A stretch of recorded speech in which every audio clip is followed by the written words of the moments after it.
सकल हिंदू समाज भारत सरकारला आवाहन करतो की बांगलादेशातील हिंदूंच्या संरक्षणासाठी आवश्यक ते सर्व उपाय तात्काळ अंमलात आणावे आणि अटकेत असलेल्या बांगलादेशातील साधूंची त्वरित मुक्तता व्हावी यासाठी बांगलादेशी सरकारला निर्देश द्यावे.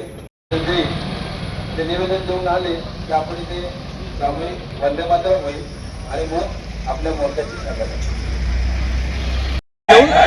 उचित कार्य बांगलादेश सरकार जे आज हिंदूंच्या विरोधात काम करतंय, बांगलादेशातले असलेले जिहादी मुसलमानी संघटना ज्या आज बांगलादेशातल्या हिंदूंच्या विरोधात काम करतायत, हिंदूंचा अनन्वित अत्याचार करतायत, त्या अत्याचाराचा निषेध म्हणून आणि त्वरित तिथे असणाऱ्या इस्कॉनच्या साधूंना मुक्त करण्याकरता आज या देशातला आणि या सिंधुदुर्ग, रत्नागिरी, चिपळूण उर्वरित संपूर्ण हिंदू समाज या घटनेचा निषेध करून हे आवाहन करतोय की त्वरित बांगलादेशमधल्या असणाऱ्या हिंदूंवरचे, बौद्धांवरचे आणि आदिवासींवरचे असलेले अत्याचार थांबावेत आणि उचित भारत सरकारनं सुद्धा या विषयात दखल घेऊन जागतिक पातळीवरती त्वरित या सगळ्याचा निषेध करून हे अत्याचार थांबावेत. याकरता आजच्या या निषेध मोर्चाचं आम्ही आज आयोजन केलेलं आहे. धन्यवाद.